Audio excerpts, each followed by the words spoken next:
तो hello everyone. तो एक बार फिर से आप सभी का स्वागत है मेरे साथ लीगल ज्ञान में। आज मैं इस वीडियो में कवर करने वाला हूं 10 इंपॉर्टेंट सेक्शंस के बारे में।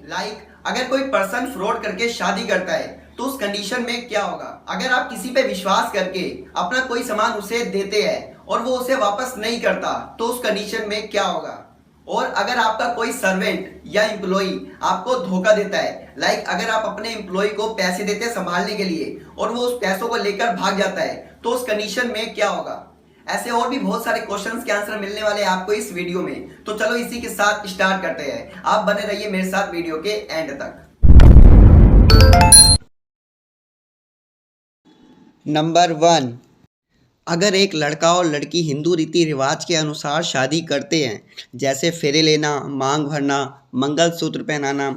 और शादी के समय हस्बैंड या वाइफ इनकैपेबल थे मैरिज की वैलिड कंसेंट देने के लिए, यानी शादी के समय दोनों में से किसी एक की मानसिक हालत ठीक नहीं थी, जिसकी वजह से वो पर्सन अपनी मैरिज की वैलिड कंसेंट यानी वैध सहमति देने के लिए असमर्थ था, इनकैपेबल था। या ऐसा हो सकता है कि हस्बैंड या वाइफ मैरिज की वैलिड कंसेंट तो दे रहे थे but they has been suffering from mental disorder of such a kind और to such an extent as to be unfit for marriage and the procreation of children. It means husband या wife ने marriage की valid consent तो दी थी पर उसे mental disorder जैसी बीमारी थी जिससे फ्यूचर में होने वाले बच्चे को नुकसान हो सकता है। या ऐसा हो हस्बैंड या वाइफ दोनों में से किसी को भी शादी के समय पागलपन के दौरे पड़ते थे और ये बात छुपा कर शादी करवा दी जाती है, तो इस कंडीशन में हिंदू मैरिज एक्ट 1955 के तहत मैरिज वैलिड नहीं मानी जाएगी।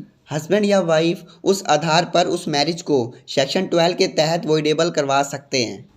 नंबर 2, अगर आप जानबूझकर कोई ऐसा काम करते हैं जिससे सामने वाले पर्सन को नुकसान पहुंचता है या उसकी प्रॉपर्टी को नुकसान पहुंचता है, डैमेज पहुंचता है, तो इस कंडीशन में नुकसान पहुंचाने वाले पर्सन को आईपीसी के सेक्शन 425, 426 मिसचीफ करने के अपराध में 3 महीने तक की जेल या फाइन या दोनों से पनिश किया जा सकता है। फॉर एग्ज़ाम्पल, ए बी के कार के टायर्स में से हवा निकाल देता है बी को परेशान करने के लिए, तो ए लाइबल होगा मिसचीफ के अपराध से। बी के कंप्लेन करने पर ए को आईपीसी के सेक्शन 425, 426 मिसचीफ के अपराध से 3 महीने तक की जेल या फाइन या दोनों से पनिश किया जा सकता है। नंबर 3, रामू और श्याम बहुत अच्छे दोस्त हैं। रामू श्याम के साथ मजाक करता है, शरारत करता है। रामू जानबूझकर श्याम की कार का शीशा तोड़ देता है जिससे श्याम को परेशानी होती है और उसकी कार को भी डैमेज पहुंचता है, तो इस कंडीशन में श्याम के कंप्लेन करने पर रामू को आईपीसी के सेक्शन 427 मिचीफ कॉजिंग डैमेज के अपराध में 2 साल तक की जेल या फाइन या दोनों से पनिश किया जा सकता है, और इस कंडीशन में श्याम सिविल केस यानी सिविल सूट भी फाइल कर सकता है जिससे रामू को कंपनसेशन यानी मुआवजा भी भरना पड़ सकता है।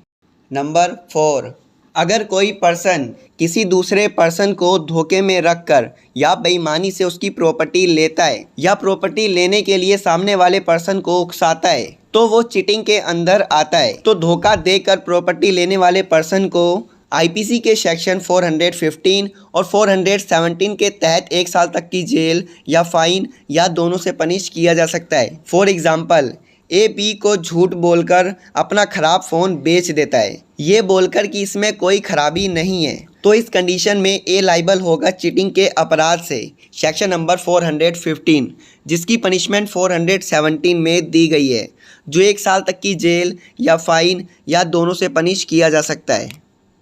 नंबर 5,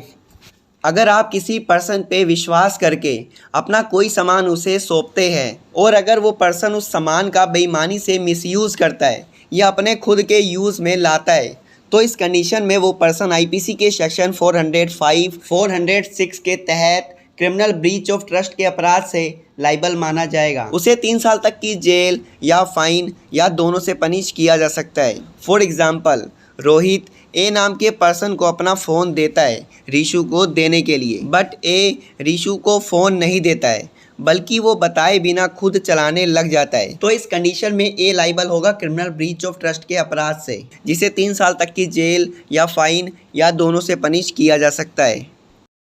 नंबर 6, रोहित अपने सर्वेंट को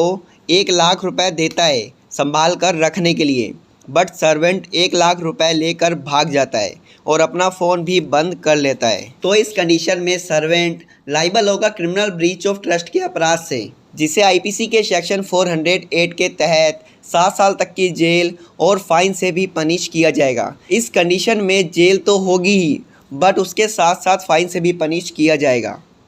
नंबर 7, अगर कोई पर्सन जानबूझकर किसी दूसरे पर्सन पे झूठा इल्ज़ाम लगाता है जिससे उसकी रेपुटेशन को हार्म पहुंचता है, नुकसान होता है, चाहे वो बोलकर हो या लिखकर या किसी साइन के जरिए, तो इस कंडीशन में ऐसा करने वाले पर्सन को आईपीसी के सेक्शन 499 और 500 के तहत 2 साल तक की जेल और फाइन से भी पनिश किया जाएगा। फॉर एग्जाम्पल, ए की घड़ी चोरी हो जाती है, बी सी की तरफ जानबूझकर इशारा कर देता है सी को फंसाने के लिए, बदनाम करने के लिए, तो इस कंडीशन में बी लाइबल है डिफेमेशन के अपराध से। बी को आईपीसी के सेक्शन 499, 500 के तहत 2 साल तक की जेल और फाइन से भी पनिश किया जाएगा।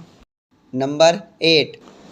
शंकर जो एक ईमानदार और भोला व्यक्ति है। रामू शंकर का पड़ोसी है और शंकर से चिढ़ता है। रामू चिढ़ के कारण गांव में झूठी खबर फैला देता है कि शंकर कैरेक्टरलेस है, शंकर का किसी और औरत से चक्कर चल रहा है, जिससे शंकर की रेपुटेशन को नुकसान पहुंचता है, तो इस कंडीशन में रामू लाइबल होगा आईपीसी के सेक्शन 499, 500 डिफेमेशन के अपराध से, जिसे 2 साल तक की जेल और फाइन से भी पनिश किया जाएगा। नंबर 9,